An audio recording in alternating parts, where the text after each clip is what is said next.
Kalau kita urutkan dari Al-Fatihah sampai An-Nas, secara tematik ditemukanlah bimbingan kehidupan kita. Dari mulai belum dilahirkan sampai kembali kepada Allah, lengkap ada di sini. Saya akan bacakan cepat, Anda tidak perlu menulis. Karena ini direkam, nanti Anda bisa lihat dari rekamannya lagi. Contoh, saya agak cepat. Dalam kandungan, bagaimana prosesnya supaya terjaga dengan baik? Turun Quran surah ke-22 Al-Hajj ayat yang kelima. Didetilkan di Quran surah ke-23 misalnya ayat 11 sampai dengan 13-nya. Doa apa yang bisa dibacakan oleh perempuan yang sedang mengandung supaya kandungan nanti terlahir dalam keadaan baik, anaknya saleh? Muncul Quran surah ke-7 Al-A'raf ayat 189. Ketika sudah terlahir, apa yang pertama diberikan oleh ibu yang baru melahirkannya, dan apa yang dilakukan oleh ayah yang baru jadi ayah pada saat itu? Turun Quran surah kedua ayat 233. Diberikan ASI optimal sampai 2 tahun. Kalau sudah diberikan ASI usia 2 tahun sampai menjelang balik, apa tuntunan yang menjadikan anak itu supaya dekat dengan Allah, taat pada orang tuanya, bisa baik dengan lingkungan? Turun Quran surah 31 ayat 13 sampai dengan 19. Dia mulai belajar bagaimana tipikal belajar yang ideal supaya ilmunya juga meningkat, pintar, imannya tetap terjaga kuat. Turun Quran surah ke-58 ayat yang ke-11. Dia telah mulai menyebar, makin tinggi tingkat belajarnya. Bagaimana cara belajarnya supaya cepat paham, mengerti, dan bisa berbakti untuk negerinya? Turun Quran surah 9 ayat 122. Muncul kedewasaannya, kenal dengan pasangan jenisnya, mulai tertarik. Apa yang dilakukan? Turun Quran surah keempat ayat keempat. Langsung lamar, berikan bagiannya. Langsung nikah. Bagaimana cara menikahnya? Quran surah 30 ayat ke-21. Terjadi pernikahan, apa yang menjadi hak dan kewajiban suami istri supaya paham apa yang dilakukan? Turun Quran surah keempat ayat 34. Apa tugasnya suami? Dasarnya mencari nafkah. Turun Quran surah kedua ayat 168 yang standar. Kalau ingin cepat, turun Quran surah kedua ayat 172. Kadang belum berangkat, rizkinya sudah menunggu. Quran surah ke-7 ayat ke-96. Dalam pencarian nafkah itu kadang tidak sedikit singgungannya, akan muncul ujian-ujian. Pelajari kaidah dasarnya, ujian Quran surah kedua ayat 214. Rinciannya Quran surah kedua ayat 155 sampai 157. Solusinya ditemukan di Quran surah ketiga ayat 142. Tantangannya kadang ada yang ingin menyingkirkan, gak mau Anda yang maju, harus yang lain yang unggul. Bagaimana cara amalan kita mendekat kepada Allah supaya dilindungi? Majunya baik, diselesaikan solusi dengan baik, dilindungi oleh Allah. Turun amalan Quran surah ke-17 di ayat 79 sampai dengan 81. Kemudian istri yang di rumah, apakah mudah begitu saja menunggu? Tidak. Dia merawat anak kadang-kadang nggak mudah, kadang berkata turun tuntunan Quran surah ke-17 ayat 23 sampai dengan 27. Dua-duanya kompak mendidik sampai merasakan kenikmatan. Usia berkembang, usia 40 tahun maju. Kata Allah, jangan lupakan kedua orang tuamu. Berbakti dulu pada ayah ibumu.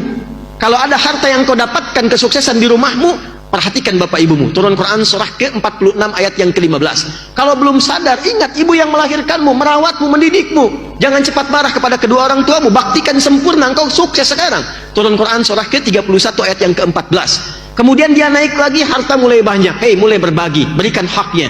Lihat keluargamu sekitaran, kamu punya adik, kamu punya kakak. Lihat, mungkin anaknya nggak sekolah, mungkin adik kamu itu punya anak-anaknya perlu kekurangan, perlu bantuan. Maka mulai ada skema infak dengan 5 bagian utama. Quran surah kedua ayat 215. Kalau lebih lagi ada zakat, diambil Quran surah ke-9 ayat 103, disalurkan ke 8 golongan. Quran surah ke-9 ayat yang ke-60.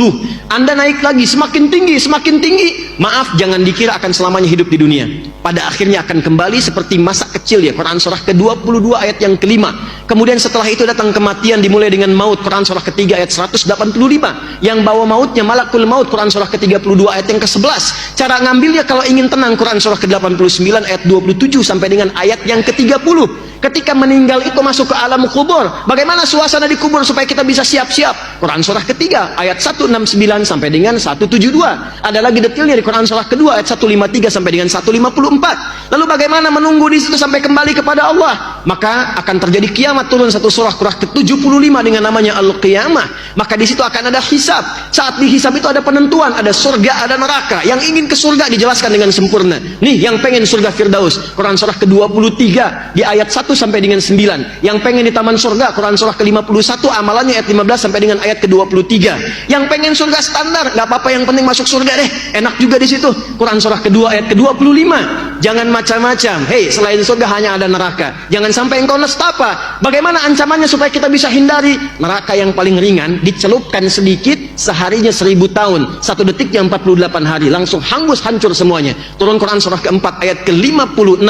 Kalau dia orang-orang yang terakumulasi keburukannya, ingkar kepada Allah, munafik sifatnya, maka ditempatkan yang paling dasar di neraka jahanam. Turun Quran surah keempat ayat 140. Tapi kalau masih hidup dia ingin berubah, diturunkan risalah taubat, Quran surah keempat ayat 143. Dicintai oleh Allah, Quran surah kedua ayat 222, sampai dia pulang dalam keadaan husnul khatimah. Mana yang nggak ada? Ada semua. Kita itu makhluk teratur. Tentang jin diajarkan, turun surat jin, ya kan? Tentang malaikat disampaikan, hidupnya teratur, ada semua. Nah, dulu cara orang berinteraksi dengan Al-Quran, kata Abu Abdurrahman As-Sulami, tadi disampaikan hadisnya, mereka belajar Quran dengan Nabi itu dengan serius, pendekatannya yakin sebagai kurikulum hidup, bukan sekedar bacaan. Kalau cuma bacaan nanti sifatnya begini, simpan di rak-rak itu, dibaca nggak tuh? Dilihat, dilewatin, yang penting baca. Tapi kalau Anda menempatkan Quran sebagai pedoman kehidupan, itu pusat kebahagiaan kita tuh, itu kunci kesuksesan kita tuh, petunjuknya ada di situ. Maka demi Allah, setiap apa yang kita kerjakan, kita buru pedoman itu untuk kita lihat pedomannya bagaimana.